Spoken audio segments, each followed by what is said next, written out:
नमस्कार दोस्तों। पहले आतंकवाद रुके, फिर वार्ता होगी। चीन को लाल आंखें दिखाई जाए, बलात्कारियों को छोड़ा नहीं जाएगा और अवैध व्यापार करने वाले, अवैध धंधा करने वाले, गलत काम करने वालों को बख्शा नहीं जाएगा। और न जाने कितने इस तरह के आपने भाषण सुने होंगे नरेंद्र मोदी के। और नरेंद्र मोदी बार बार इसी तरीके की बात करते। आपके खाते में 15 लाख रुपए आए हो या ना आए हो, नरेंद्र मोदी का कहना है कि उन्होंने 3 फरवरी को 15 लाख लोगों से चर्चा कर ली। उन्होंने चर्चा कर ली विजन 2047 यानी 2047 का जो विजन है उसके बारे में चर्चा कर ली 15 लाख लोगों से।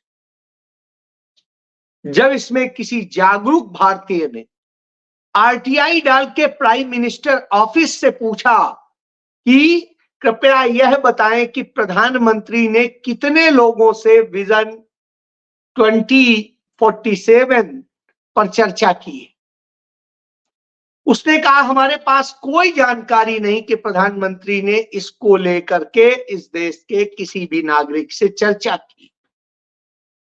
यानी सरेआम, अब झूठ भी कहने में शर्म आती है क्योंकि वो सिर्फ झूठ ही बोलता है तो क्या कहा जाए। नतीजा क्या है? जिस्म फिरोशी करने वाले लोग कौन है? भारतीय जनता पार्टी के लोग। रेपिस्ट कौन है? भारतीय जनता पार्टी के लोग। ड्रग्स की तस्करी करने वाले लोग कौन है? भारतीय जनता पार्टी के लोग। और दंगा बलवा करने वाले लोग कौन है? भारतीय जनता पार्टी के लोग।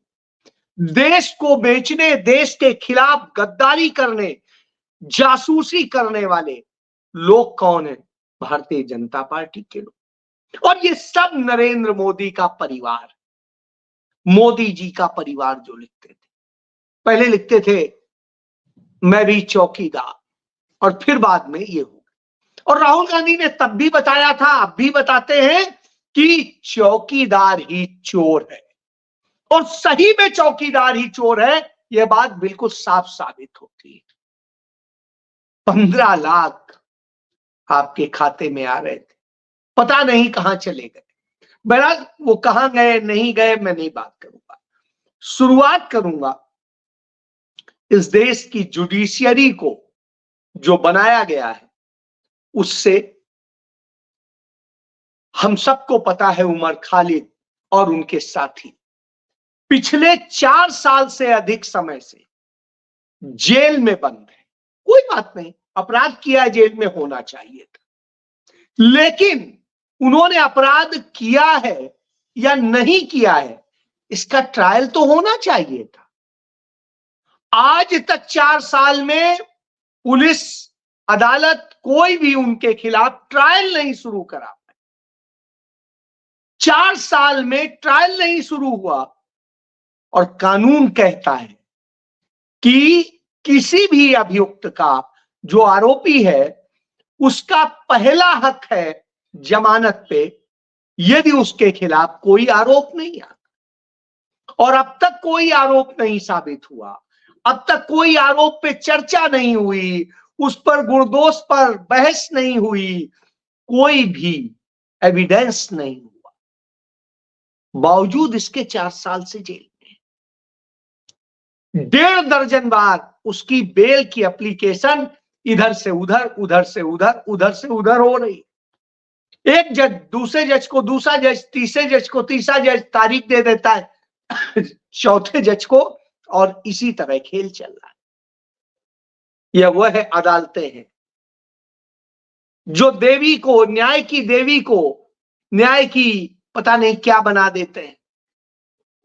और इस कारण सुप्रीम कोर्ट बार एसोसिएशन को कहना पड़ता है ये आप क्या कर रहे हैं। Bar association chief justice of India को कटघरे में खड़ा कर देता है क्यों?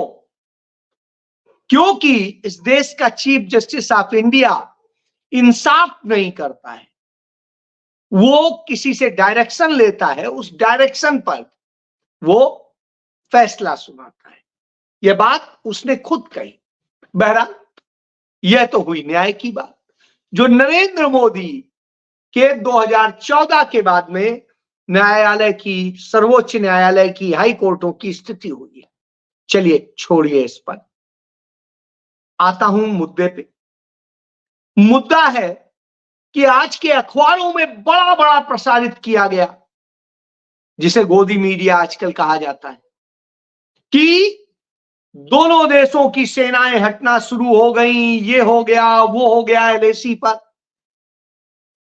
मेरे जो अपने मित्रगण हैं तमाम सेना के शीर्ष स्थिति में, उनके साथ जब मैंने चर्चा की तो उन्होंने बताया कि भाई साहब, आप लोग तो कम से कम इसको कहिए, बताइए कि सच्चाई क्या है।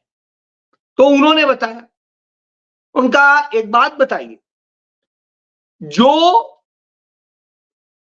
पॉइंट था हमारा फिंगर 4 तक हम करते थे पेट्रोलिंग, वहां तक हमारी ये स्थिति थी। हालत ये हो गए हम फिंगर 8 तक आ गए, यानी हमारी 4 वो चली गई चौकियां, और 4 चौकियां जाने के बाद में अब कहा जा रहा है कि उस जगह आपको कर दिया जाएगा। तो साहब यदि 2 किलोमीटर वो पीछे चले जाएंगे, 2 हम भी चले जाएंगे, तो वो तो फायदे में ही रहे। वो भी उतने के बीच में आ सकेंगे, हम भी आ सकेंगे, लेकिन जो हमारा 5000 वर्ग किलोमीटर से अधिक की जमीन चाइना ने कब्जा कर ली, क्या वो आ जाएगी? क्या वो कंपनसेट कर देंगे जो हमारे सैनिक मारे गए हैं? इस पर कोई चर्चा होगी? नहीं होगी। लेकिन इस देश का गोदी मीडिया ऐसा बौखलाया है मोदी की ब्रांडिंग करने के लिए कि साहब कुछ भी बोलेगा, कुछ भी बताएगा, उसके लिए अब न देश मायने है, न देश की सुरक्षा मायने है, न उसके लिए कोई अहमियत। यानी देश से बढ़ के सब कुछ हो जा रहा है। दूसरी बात, नरेंद्र मोदी जो कहते थे, उन्हें लाल आंख तो नहीं दिखा पाते हैं। ब्रिक्स के सम्मेलन में हमने देखा कि कैसे वो लालायित अंदाज में अपने गमछे में एक लाल रंग का पट्टा डाल के जिससे खुश हो जाए, वो जिनपिंग उसको खुश करने के लिए उसको ये करते हैं। अब आप सोचिए कि क्या स्थिति है। इस स्थिति में खड़ा है, लाल आंख डाल दिखाने की तो हिम्मत नहीं है, इस तरह से आगे पीछे करता है। हैसियत ये इसने बना दी है। इस देश की जनसंख्या इतनी है, इस देश के संसाधन इतने हैं कि मजबूरी में तमाम दुनिया भारत को पूछती, लेकिन नरेंद्र मोदी उसके बावजूद जिस तरह से व्यवहार करते हैं, उससे लगता है एक छिछोरा टाइप का व्यक्ति कहीं वो कर रहा हो। अब आप सोचिए, ये छिछोरापन नहीं तो और क्या है। बहरहाल इसके बाद वहां पर जब प्रस्ताव पारित होते हैं, उसमें एक भी भारत से संबंधित प्रस्ताव पारित नहीं होता है जो भारत की जरूरत है। तो यह है। इसके बाद में मैं आता हूं पाकिस्तान की बात। आप याद करिए, अभी पाकिस्तान में सम्मेलन हुआ, उस सम्मेलन में पहले भारत ने कहा हम नहीं जाएंगे जब तक ये नहीं, और फिर एकदम से विदेश मंत्री वहां चले गए। और जब वहां गए तो जाने के बाद में आप ये देखिए, जिस दिन से वो गए उस दिन से जो आतंकी हमले हुए हैं उसमें 1 दर्जन लोग मारे जा चुके हैं। 1 दर्जन लोग, 1 2 नहीं, 3 नहीं, 4 नहीं। तो अब आप सोचिए, 1 दर्जन लोग मारे जा चुके हों और आप कहें कि साहब हमने बड़ा अच्छा बना दिया है। कल ही जो गुलमर्ग में हमला हुआ, आतंकी हमला, उस हमले में आर्मी के और दूसरे और लोग सब मिला के 5 लोग मारे गए। इसके पहले तो इस तरीके से रोज बर रोज आतंकी हमले हो रहे हैं, मारे जा रहे हैं। और ये मैंने तो सिर्फ इतना बताया कि जिस दिन वो पाकिस्तान गए उस दिन से लेके अब तक इतनी मौतें हो चुकी हैं। इसके अलावा यदि आप देखें ऐतिहासिक रूप से पिछले कुछ समय में हो रही, तो क्या विदेश मंत्री वहां पर पाकिस्तान को यह कहने गए थे कि हां, आतंकवादी घटनाएं बढ़ा दीजिए, हम नहीं चाहते हैं कि जम्मू कश्मीर को पूर्ण राज्य का दर्जा दिया जाए, हम इसी को बहाना बनाएंगे? क्या है? मर कौन रहा है? हमारे आपके बच्चे जो सेना में हैं, हमारे आपके बच्चे जो तमाम सारी सेवाओं में हैं, काम करने जाते हैं, प्रोफेशनल से नौकरी करते हैं या कुछ और करते हैं, गरीब घरों के वो लोग जो जाते हैं मजदूरी करने और करने, मोदी के यहां का तो कोई नहीं मर रहा है ना। तो यह स्थिति है, इससे आप समझिए। इसके बाद में मौत हो रही है महंगाई से।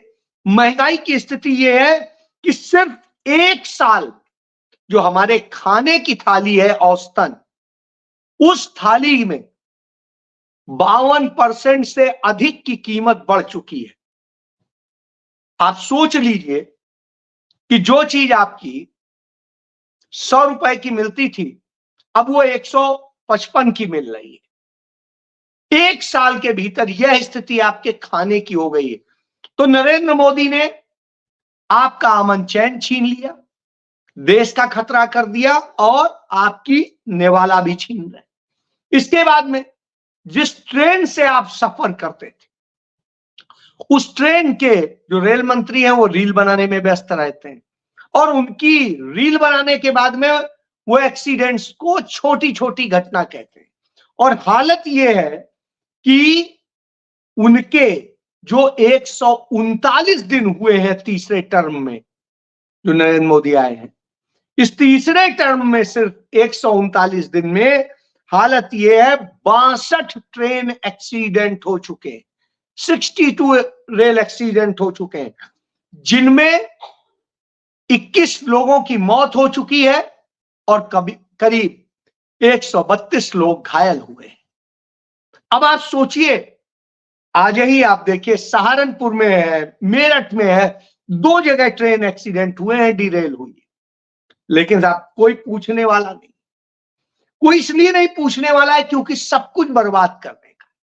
इसके बाद नफरत इनके अंदर इतनी है कि हिंदुस्तान को जिससे गोल्ड मेडल मिलता है, सिल्वर मेडल मिलता है और सब कुछ मिलता है, वो खेल हमारे यहां आज की डेट में जो है कुश्ती है। और खेल मंत्रालय क्या करता है? खेल मंत्रालय हस्तक्षेप करके कुश्ती संघ नहीं खेलेगा विश्व चैंपियनशिप, यह कर देता है। और इसमें क्यों ये करता है? जब वीजा लग चुके थे, टिकट कंफर्म हो चुकी थी, और ऐसी स्थिति में कुश्ती संघ पीछे हट जाता है और कहता है नहीं, कुश्ती नहीं अब वो कराना है। क्यों?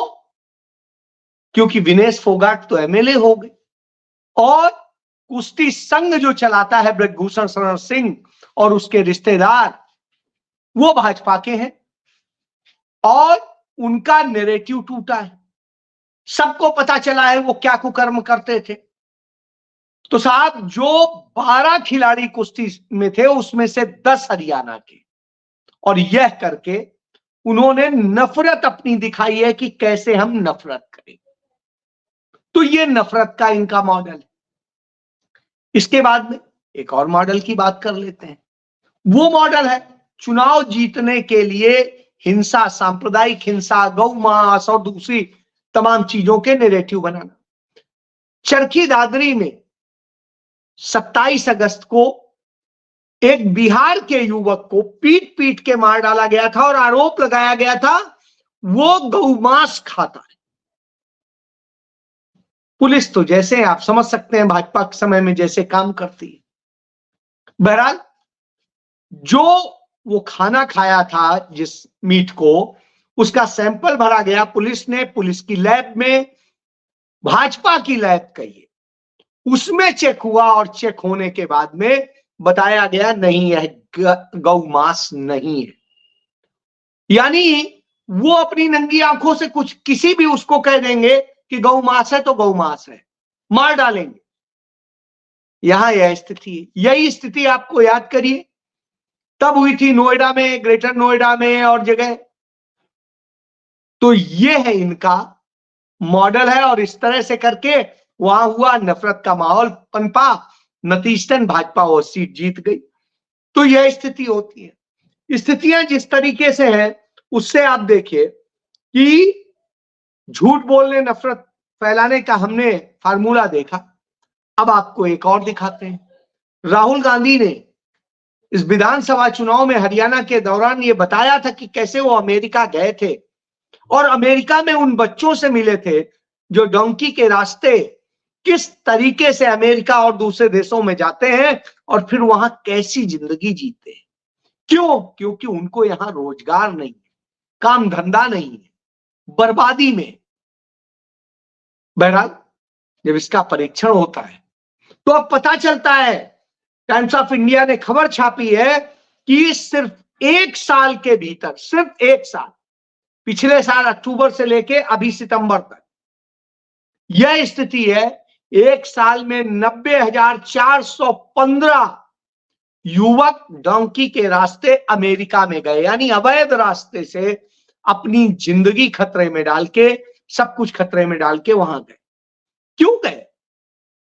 आप कहते हैं यही नरेंद्र मोदी हैं जो 2012 में कहते थे हम वो माहौल बनाएंगे कि भारत के बच्चे बाहर न जाएं बल्कि अमेरिका के बच्चे भारत आए। हालत यह है आज हर व्यक्ति भाग के जाना चाहता है, अपने बच्चों को भेजना चाहता है, क्योंकि इस देश में कुछ सुरक्षित नहीं रह गया।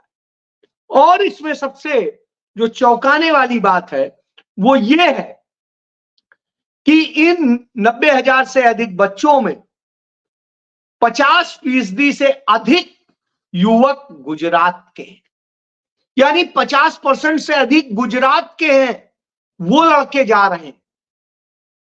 सोचिए आप, यह नरेंद्र मोदी का मॉडल है जिसने गुजरात को भी बर्बाद किया है। यह गुजरात मॉडल है। इसके बाद एक और चीज बता, हालत यह हो गई है, देश की शिक्षा हो, खेल हो, स्वास्थ्य हो, सबको कैसे बर्बाद किया। उस बर्बादी का बताऊं कि उस कारण से बच्चे पासिंग नंबर नहीं ला पा रहे, इतनी शिक्षा बर्बाद हो गई। और सरकार चाहती है बच्चे बहुत पढ़ने में अच्छे ना हो। क्यों? अच्छे होंगे तो सवाल करेंगे, तर्क करेंगे, वितर्क करेंगे। नहीं, उन्हें नहीं चाहिए, उन्हें चाहिए अपने जैसा।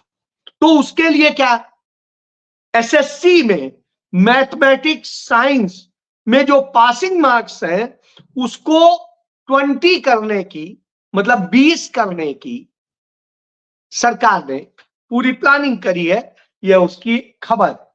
अब आप समझिए, तो आप इससे जान लीजिए यह भारत बना रहे हैं कि आपके बच्चे शिक्षा ना लें, आपके वो ना लें और आप बर्बाद हो जाएं।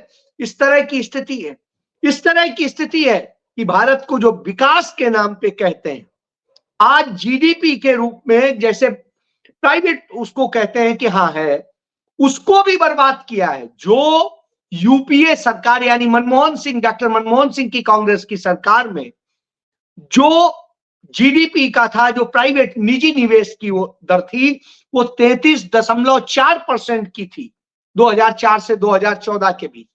और नरेंद्र मोदी के 2014 से 2023 तक के जो डेटा उपलब्ध है उसके मुताबिक ये 28.7%, यानी इसमें भी इन्होंने बर्बाद किया है। यह मत सोचिए शेयर मार्केट यूं उछल रही है, यह उछल रही है उस काले धन से, उस सारी गलत तरीके से।